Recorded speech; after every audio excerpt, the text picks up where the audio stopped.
Bonjour à tous. Nous vivons une période grave, difficile et urgente. Cette vidéo traitera de faits, d'idées et de pensées concernant la crise sanitaire du coronavirus, mais aussi de l'après-crise, qui s'annonce potentiellement plus dévastatrice que le virus en lui-même. Je me présente aujourd'hui sous le nom de la dalle Sentinelle. Je préfère pour l'instant dissimuler mon identité étant donné le contexte de la situation et de nos libertés qui ne cessent de diminuer. Cela fait maintenant 10 jours, le 27 mars 2020, que la France est confinée suite à la pandémie du Covid-19. Je ne vous apprends rien. Certains pensaient que cette restriction ne durerait que 2 semaines, mais il était couru d'avance que 4 ou 5 semaines de plus seraient nécessaires.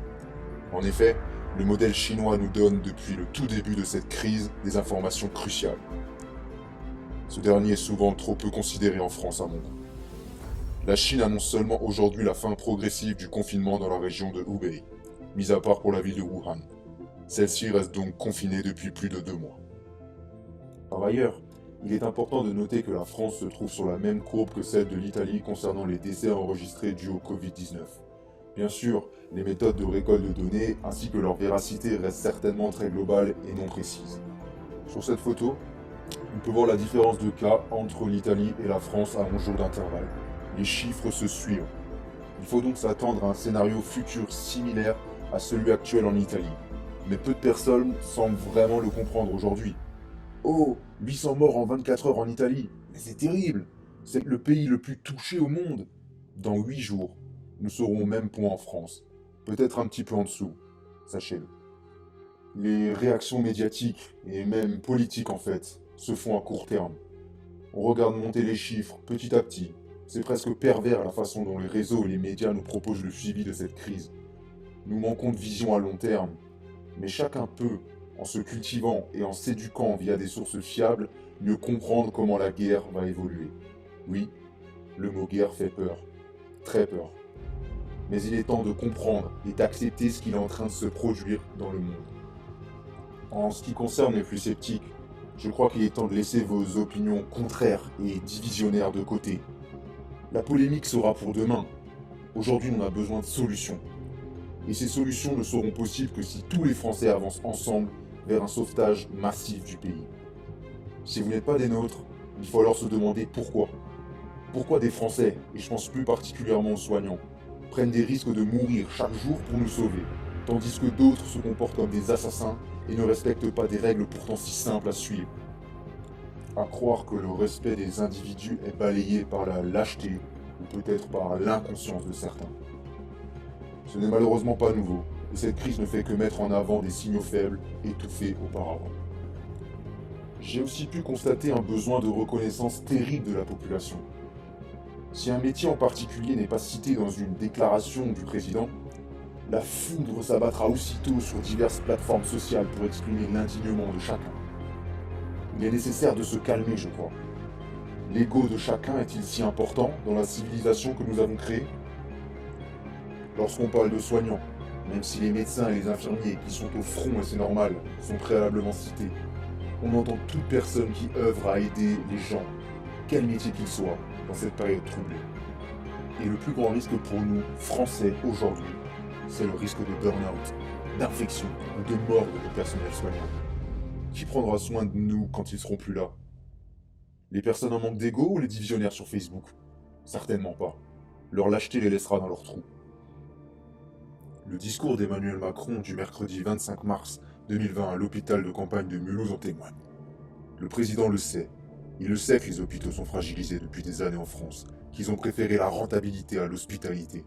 Ainsi, ces discours ne sont que reconnaissance, déblocage de moyens financiers, revalorisation de carrière des personnels des hôpitaux, etc. Tous ces facteurs non comblés sont intrinsèques au burn-out. Si les travailleurs actuels quittent le navire, alors le navire sombrera. Et ça, le gouvernement, il le sait très bien. Les réseaux sociaux sont un facteur extrêmement aggravant de cette mentalité. En effet, on peut y voir de la haine, des blagues déplacées, des challenges inutiles. Prenons par exemple celui qui consiste à jongler avec des rouleaux de PQ, repris autant par des personnes lambda que par des célébrités, alors que bon nombre de Français ne pouvaient plus s'en procurer pendant quelques jours. J'ai envie de vous dire, mais où allons-nous? Certains doivent encore rigoler, mais il est réellement temps de se remettre en question. Où est passée la solidarité par rapport à l'égoïsme? Heureusement, certaines personnalités ou industries se sont dévouées pour faire des dons à des hôpitaux, mais ce sujet pourra détailler dans d'autres vidéos ultérieures. Et pourtant, ces réseaux ont une importance clé dans cette guerre. Nous pouvons prendre des nouvelles, nous voir sur Skype entre amis, partager des informations, nous informer. Mais tout ceci doit rester bienveillant. Il ne faut pas retomber dans l'effet pervers de cultiver à outrance sur ces plateformes en s'appropriant une image superficielle qui ne reflète finalement que notre double inconnu si triste dans l'ombre. Les mentalités doivent évoluer ou cette crise du Covid-19 sera le début d'autres crises d'autant plus majeures. Cette illustration dramatique peut être un exemple imagé de l'après-guerre, si on peut l'appeler ainsi. En effet, la crise économique à venir post-pandémie est une totale incertitude, avec potentiellement un nombre conséquent de chômeurs à la clé, si les moyens mis en œuvre ne sont pas suffisants, en espérant que ce ne soit pas déjà trop tard. Mais il ne faut pas désespérer, non, au contraire, il faut devenir plus fort. Cette crise ouvre enfin les yeux à bon nombre de citoyens, laissant ainsi la porte ouverte aux véritables changements qui sont absolument nécessaires à la survie de notre monde. Pour terminer cette vidéo, et comme Emmanuel Macron nous l'a rappelé lors de son discours du mercredi 25 mars à Mulhouse, nous devons être unis, tous ensemble pour la France.